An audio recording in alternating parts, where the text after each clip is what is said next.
예, 안녕하세요. 자, 오늘은 챕터 2를 나갈 차례인데요. 자, 전류의 열작용과 화학작용 보도록 하죠. 자, 첫 번째 뭐가 나오냐면, 전력과 전기회로의 측정이 나오는데요. 자, 그 중에서 전력부터 좀 설명을 드리도록 하겠습니다. 자.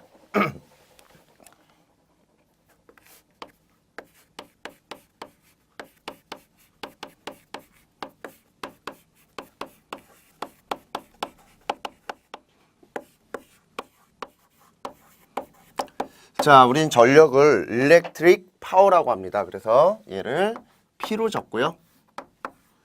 단위는 와트를 씁니다. 와트. 자, 근데 이 와트가 중요한 게 아니라 바로 줄퍼 세크가 중요하죠. 자, 그 중에서 중요한 게 뭐냐면 바로 이 줄입니다. 줄. 자, 줄은 뭐의 단위다? 1의 단위입니다. 1을 우린 영어로 work라고 하죠. 그러면 전력이라는 건 결국에 뭐다? 1이다라는 거죠. 자, 이게 굉장히 중요합니다. 우리가 일반적으로 궁극적으로 우리가 알아야 되는 건 뭐냐면 전압과 전류입니다. 그리고 저항에 대한 소자 특성을 알아야 되는데 그 중에서 이제 최종적으로 알아야 되는 게 뭐냐면 바로 1이죠. 그래서 전압 전류를 가지고서 우리가 뭐를 구하느냐 이게 항상 중요한데 그게 바로 뭐냐면 전력입니다. 전력이라는 거는 전기 에너지를 가지고서 할 수 있는 일의 값을 가지고서 얘기하는데요. 자, 예를 한번 들어보죠. 자, 우리가 일반적으로 전등이 있습니다. 자, 전등 배 같습니다. 이렇게 얘기하죠. 자, 이러한 전등은 안에다 뭐를 집어넣어요? 220V라고 하는 전압을 집어넣죠. 자, 전압이 들어가면 뭐가 나옵니까? 빛이 나오죠. 누가 이러래? 빛이 일어나는 거죠. 자, 바로 전기 에너지를 먹어서 그 에너지가 다른 에너지로 변환이 됩니다. 변환이 되면 그 변환된 에너지가 일을 하면 이걸 전력이라고 하죠. 또 하나 예를 들어 볼까요? 자, 우리 에어컨 같은 경우에는 어떻습니까? 저희 뒤편에 에어컨이 하나 있는데 자, 에어컨 같은 경우에는 전기 에너지를 집어넣습니다. 그러면 무슨 에너지가 나와요? 냉기 에너지, 즉 찬 공기가 나오죠. 그럼 이거를 뭐라고 해요? 열 교환 장치라고 하죠. 그럼 열 교환 장치라는 건 뭐냐면 실내에 있는 온도를 낮춥니다. 대신에 요 밖에 있는 실외기 쪽 온도를 높여주죠. 그러면 에어컨에 설치하면 자 220V의 전원을 인가합니다. 그럼 220V를 인가했을 때 전기 에너지를 먹고서 뭐가 나옵니까? 냉기 에너지가 나오죠. 그러면 그 냉기 에너지가 일을 하는 것이지 실제로 뭐는 전기 에너지가 일을 한다는 개념으로 쓰여지지는 않죠. 그래서 냉기 에너지가 나와서 뭐를 합니까? 일을 해주는 거죠. 대신에 열 교환 장치니까 아까 얘기했듯이 안에는 시원하지만 밖에는 어떻다? 더워지는 겁니다. 그러면 상대적으로 여름에 더 덥게 느껴지는 건 뭡니까? 에어컨 설치가 많아지면 더 더워지는 거죠. 자, 이거를 우리는 전력이라고 합니다. 하나만 더 예를 들어 보면 선풍기가 있습니다. 자, 선풍기는 어때요? 자, 전기 에너지를 가합니다. 그러면 뭐가 나와? 바람이 나오죠. 그 바람을 우리는 기계적인 에너지라고 합니다. 그러면 그 기계적인 에너지에 의해서 우리 사람은 뭐를 해요? 시원함을 느끼는 거죠. 자, 바로 전기 에너지를 가했을 때 그 전기 에너지가 다른 에너지로 변환이 됩니다. 바로 기계적인 에너지죠. 바람 나와가지고서. 자, 그러면 그러한 형태를 우리는 다 뭐라고 한다? 전력이라고 합니다. 그럼 전력의 정의가 나와야 되죠? 자, 전력이란 전기 에너지가 다른 에너지, 다른 에너지로 변환돼요. 바뀌는 겁니다. 한 일을 말합니다. 한 일. 이거를 우린 뭐라고 한다? 전력. 이라고 한다. 자, 근데 중요한 건 뭐냐면 일입니다. 전력이란 건 결국에 궁극적으로 뭐다? 일이다. 우리가 알고 싶어 하는 거는 뭐다? 일이다. 자, 그럼 여기서 중요한 건 바로 뭐냐면 자, A라고 하는 직원과 B라고 하는 직원이 있습니다. 그러면 A라고 하는 직원과 B라고 하는 직원을 이번에 뽑았어요. 그러면 그 직원한테 업무를 줘보는 거죠. 똑같은 업무를. 왜 누가 일을 더 잘하는지 보려고. 그래서 A라고 하는 직원과 B라고 하는 직원한테 똑같은 업무량을 줍니다. 그러면 A라고 하는 직원은 그 일을 3일 만에 끝냈고요. B라고 하는 직원은 그 일을 일주일이 돼도 끝내질 못했어요. 그러면 누가 일을 더 잘합니까? 바로 A라고 하는 직원이 일을 더 잘하죠. 그러면 일을 잘하니까 뭐를 더 많이 줘야 돼요? 우리가 일을 잘하니까 뭐를 많이 줘야 돼? 바로 인센티브, 돈을 많이 줘야 되죠. 자, 근데 실제로는 어때요? 일을 잘하면 일을 많이 주죠. 이게 우리나라 현실입니다. 자, 그래서 만약에 A라고 하는 직원이 일을 더 잘해요. B라고 하는 직원은 일을 못한다라고 할게요. 그러면 자, B라고 하는 직원은 A라고 하는 직원을 바라보면서 본인이 선택을 합니다. 뭐하고 뭐? 자, 내가 얘만큼 공부를 할 것인가 아니면 여기서 회사를 관둘 것인가 둘 중에 하나를 선택해야 되겠죠. 그래서 얘가 복수의 칼날에 걸죠. 그래서 뭐를 해요? 얘처럼 공부를 해가지고서 더 올라갑니다. 그러면 얘가 올라와. 그러면 얘는 가만히 있지 않겠죠? 또 올라가죠? 이런 식으로 뭐가 돼요? 선의의 경쟁이 되고 이러면 자기 개발도 되고요. 뭐가 되는 겁니까? 본인의 연봉도 올라가겠죠. 자, 이게 흔히 말하는 자유 경쟁인데 실제 회사들은 일반적으로 어떻게 돼 있는 구조를 많이 갖고 있냐면 뭐 다 그렇지는 않겠지만 일반적으로 회사들은 얘가 일을 더 잘해. 그러면 얘한테 뭐를 더 많이 줘? 일을 더 많이 줘요. 그러면 이게 10년이 지나면 어떻게 돼? 얘가 여기로 올라와야 되는데 얘가 밑으로 내려옵니다. 왜? 열심히 일해본들 의미가 없기 때문에. 바로 전력이라는 개념은 일의 개념이지만 우리가 생각하는 일의 개념하고 약간은 달라 보일 수도 있어요. 우리는 실질적으로 이제 삶을 가지면서 좀 다른 일반적으로 좀 돈을 많이 줘야 되는데 그렇지 않은 그런 경우도 있기 때문에 좀 달라 보일 수도 있는데 자, 전기에너지는 그렇지 않습니다. 무슨 얘기냐면 자, 얘가 100W고요. 얘가 200W입니다. 자, 100W는 1세크 동안에 100줄의 일을 하고요. 200W는 1세크 동안에 200줄의 일을 하죠. 그러면 얘는 220V, 220V 같은 에너지를 먹습니다. 그러면 누가 전류를 더 많이 먹을까? 이런 거 생각해 보셔야죠. 그냥 전력만 보는 게 아니라 전력, 전압, 전류, 저항 이런 관계들을 보셔야 돼요. 항상. 그러면 얘가 100W고 얘가 200W면 얘가 100줄의 일을 하고 얘가 200줄의 일을 한단 말이에요. 같은 시간에 대해서. 그러면 두 놈이 병렬이다. 그러면 전압이 일정하죠? 전압이 일정하면 누구에 의해서? 바로 전류에 의해서 전력이 결정됩니다. 그래서 우리가 일반적으로 전류를 많이 먹으면 출력이 많이 나오는 거예요. 전력을 많이 소비하는 거예요. 그러면 자, 얘가 100W고 얘가 200W야. 그러면 자, 얘는 등기구가 하나고요. 얘는 등기구가 병렬로 두 개가 연결된 거겠죠? 빛이 더 많이 나오니까. 그러면 동일부하가 얘는 하나고 동일부하가 두 개가 병렬로 연결했다. 그러면 이쪽 저항이 100ohm이다. 자, 그럼 여기는 100ohm이 두 개가 병렬이죠? 몇 ohm입니까? 50ohm이 나오죠? 그러니까 바로 전류를 2배 더 많이 먹는 거죠. 똑같은 전압에 대해서. 자, 이런 식으로 한번 생각을 해보셔야 돼요. 무조건 전력은 이거다 이렇게 외우지 말고 전력이라는 개념의 본질을 이해하고 그때의 전압과 전류의 관계와 그리고 소자, 저항과의 관계가 어떤 관계를 갖고 있겠는가 이런 것들을 잘 한번 이해를 해보시고요. 자, 그러면 결국에 전력은 뭐다? 시간이라는 개념이 들어가야 돼요. 변환대 한 일인데 1세크 동안이라는 단어가 들어가야 되죠. 시간. 1세크 동안 한 일을 말합니다. 그러면 한번 생각을 해볼게요. 자, 여기 있는 요 전등은 100W입니다. 저 뒤에 있는 에어컨은 예를 들어서 3kg짜리라고 할게요. 우리 3kg짜리도 연결해 쓸 수 있어요. 자, 그러면 3kg는 몇 W입니까? 3000W죠? 그럼 얘는 1세크 동안에 100줄의 일을 하지만 쟤는 1세크 동안에 3000줄의 일을 하죠? 그러면 전류를 얼마나 많이 먹어요? 바로 30배만큼 전류를 많이 먹죠? 그러면 전류를 많이 먹으면 전선의 굵기가 어떻게 돼야 돼? 자, 우리가 전 시간에 얘기했죠? 자, 전류는 저항과 반비례 관계를 갖고요. 저항이 작아지려고 그러면 뭐가 커지면 돼요? 바로 단면적이 커지면 되죠? 즉 전선의 단면적이 커지면 큰 전류가 흘러 들어가니까 당연히 우리가 흔히 말하는 100W와 저 3kg짜리의 전선의 굵기는 서로 달라져야 되겠죠? 이런 것들도 같이 생각을 해보셔야 되죠. 그냥 무조건 같은 전압이 들어가니까 같이 해석하면 돼. 이게 아니라 같은 전압이 들어간다 하더라도 흐르는 전류의 양에 따라서 얘가 갖고 있는 전선의 굵기 이런 것들이 다 다르게 나타나야 됩니다. 그래서 우리가 일반적으로 전선의 굵기를 경제적으로 선정을 해야 되겠죠? 무조건 얘는 전류를 많이 먹어 이렇게 두껍게 해야지. 그러면 어떻게 돼? 1m 가면 1m만 딱 전선이 가면 어떻게 돼? 바로 부하보다 더 금액이 많이 나올 수 있는 이런 부분들이 생기기 때문에 비용이 더 많이 나와요. 그렇게 되면 그렇기 때문에 보다 우리는 경제적인 전선의 굵기를 선정할 필요가 있다. 이런 것들은 나중에 어디 가시면 기사반 가시면 그러한 식들이 있어요. 아주 경제적으로 전선의 굵기를 선정하는 식들. 그래서 그런 것들도 나중에 기사반에선 배울 것이다. 우리가 기능사를 배우지만 기능사 다음이 바로 기사입니다. 그래서 요거를 배우시고 경력 좀 쌓으신 다음에 기사 또는 산업기사반을 가셔서 수업을 또 들으셔야 돼요. 왜? 자격증을 요 기능사만 가지고서 쓰기에는 기능사라는 것 자체가 선임되는 자격증이 아닙니다. 그러다 보니까 어떻게 돼요? 희소성이 적어요. 우리가 선임이 됐을 때 희소성이 큰 겁니다. 나라에서 이런 법령에 의해서 이 사람은 이 설비에는 반드시 이 사람이 있어야 돼. 어떤 사람이 필요하냐면 자격증 소지자들. 근데 기능사 같은 경우에는 그런 것들에 대한 법적 규정이 미비합니다. 너무. 그러다 보니까 우리는 기사 또는 산업기사를 따셔야 되는데 당연히 기능사 하시고 나중에 기사도 취득을 하시면 되는데 그때 이런 것들 정리 잘 해놓으시면요. 취득하는 그 공부 기간이 굉장히 단축이 됩니다. 그래서 기능사를 공부할 때도 무조건 나 문제답으로 볼 거야. 왜 옆에 있는 사람 다 문제잡으로 보니까 그렇게 공부하지 마시고요. 좀 내용 이해해가면서 차근차근 한번 공부를 한번 해보십시오. 자, 그래서 전력은 결국에 뭐다? P다.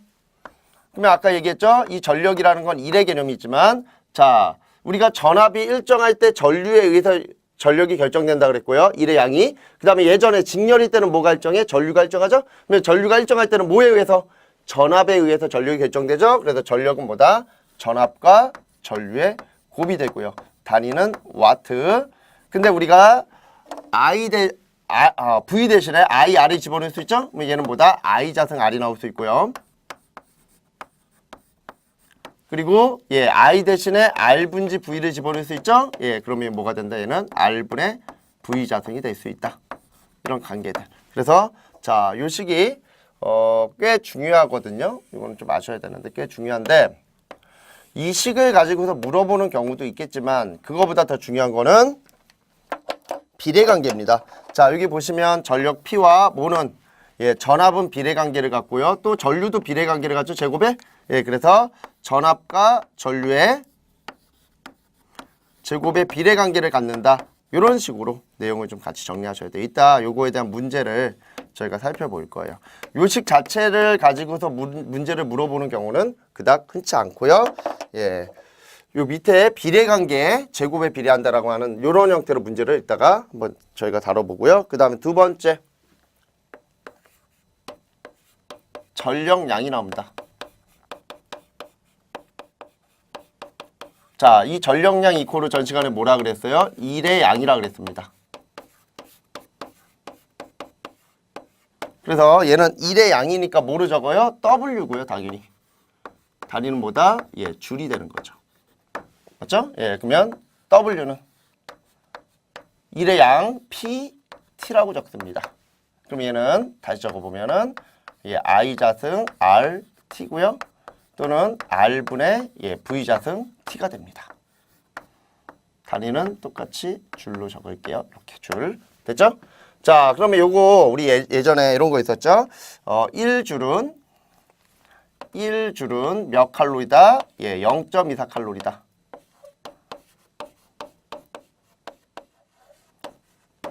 자, 이런 식 기억하셔야 돼요. 이런 것들은 그냥 이 자체로도 시험 문제 나올 수 있어요. 이런 건 기초적인 거니까 기억을 하시고요. 1줄은 0.24 칼로리다. 그러면 자, 여기에서 요 식을 뭐로 바꿔요? 열량에 대한 식으로 바꿔요. H는 자, 식이 어떻게 돼요? 0.24 I 자승 R T다. 뭐 얘는 당연히 뭐 다시 적으면 얘를 많이 쓰기 때문에 얘를 먼저 앞으로 내보낸 거고요. PT 0.24 PT 0.24 PT라고도 적는데 큰 의미를 갖고 있지는 않고요. 칼로리. 그래서 실제 시험 문제는 뭐가 나온다?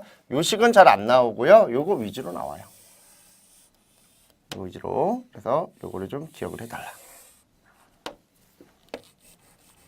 그리고 저희가 자 볼게요. 1와트는 뭐 같았다? 1줄 퍼 세커 같다 그랬죠? 그러면 1줄은 뭐와 같다? 1와트 세커 같죠? 요거 시험 문제 굉장히 잘 나와요. 단위 환산에 대한 문제는 기본적으로 잘 나올 수 있는데 그 중에서 제일 잘 나오는 단위 환산 문제가 바로 얘입니다. 탑입니다. 그러니까 이런 것들을 외우려고 하지 말고 얘를 통해서 얘를 뽑아내겠다라는 관계를 가지고서 보셔야 돼요. 그래서 이런 단위가 왔다 갔다 하는데 1줄은 1와트세크로 나타낼 수 있다. 이렇게 한번 정리하시면 되겠죠. 자, 그 다음에 나오는 게 뭐냐면 전류와 전압의 저항 측정해가지고 나오죠.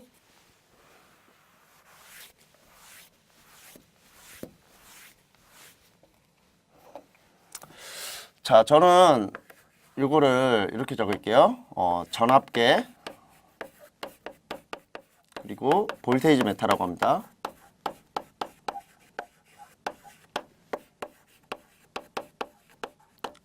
그리고 전류계.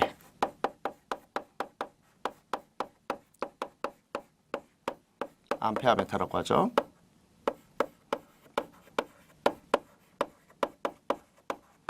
자, 그러면 첫 번째 전압계부터 볼게요. 자, 첫 번째 전압계. 자, 전압계는 부하에 걸리는 전압, 부하를 로드 L이라고 적고요. 이 부하에 걸리는 전압을 측정하려고 합니다. 자, 우리 전압계로 전압계로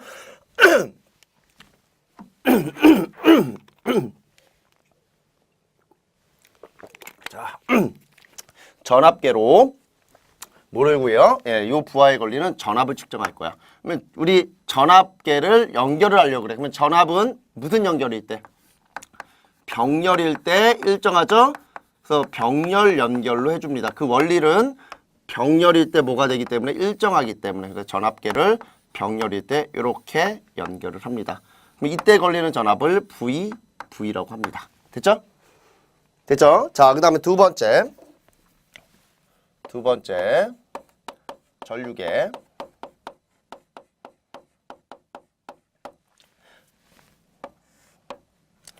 자, 전류계는 부하와 무슨 연결을 할까 이제 생각을 해보셔야 돼요. 그냥 무턱대고 외우지 마시고요.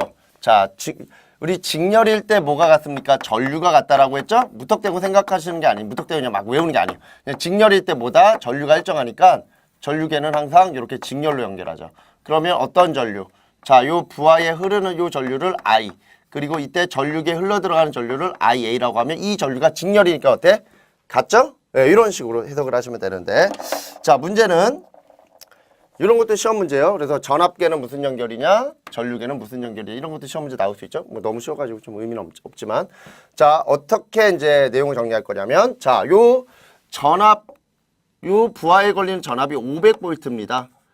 그러면 요 전압계의 전압이 500V가 측정이 되면 되는데 얘는 몇 V까지밖에 측정을 못해?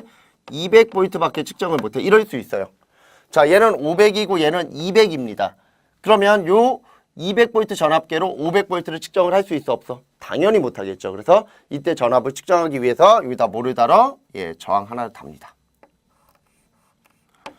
저항 하나를. 그래서 요 저항을 우리는 RM이라고 하고, 그리고 이 옆에 있는 이 저항을 우리는 RV, 전압계 저항, 얘를 RM이라고 하고, 얘를 우리는 뭐라고 하냐면 분압이죠. 분압기 저항 또는 배율기 저항이라고 합니다. 됐죠? 이런 걸 달아줘요. 그럼 당연히 얘도 어떻습니까? 예. 자, 저항을 달아줘야 되겠죠. 왜냐면 얘도 똑같아요. 30A인데 얘가 10A밖에 측정을 못해. 이럴 경우에는 전류계는 터집니다. 또는 휴지가 나가요. 그러면 얘 전류, 이 10A 전류계로 이 30A 측정하려고 그러면 배율기 저항을 얘도 달아주는 거예요. 이렇게. 그러면 여기가 RM이 되고요.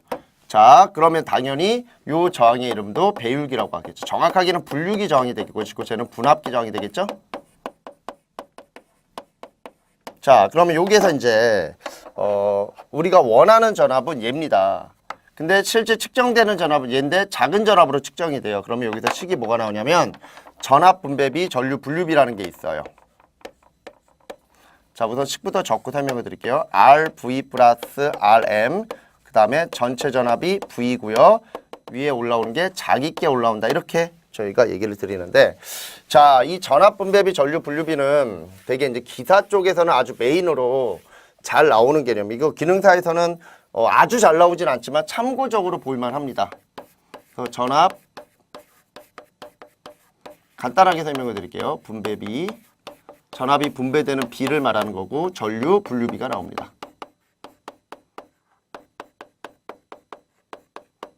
분류비. 자, 그래서 첫 번째 무슨 연결? 직렬 연결. 자, 우리 직렬일 때는 뭐가 일정하다 계속 얘기를 하죠. 이런 것들 잘해두시면 뒤에서 어려운 것들 해석할 때 되게 쉬워져요. 직렬일 때는 뭐가 일정하다? 예, I가 일정하다. 전류 일정. 계속 얘기를 드리고 있어요. 전류가 일정하니까 뭐에 의해서? 전압에 의해서 뭐가 결정이 된다? 1의 양이 결정이 돼요. 그래서 여기가 R1이고 여기가 R2입니다. 그러면 이때 뭐를 가해? 전압을 가하면 이때 뭐가 흘러? 전류가 흐릅니다. 전류가 일정하죠? 예, 이럴 경우에는 자, R1에 걸리는 전압과 R2에 걸리는 전압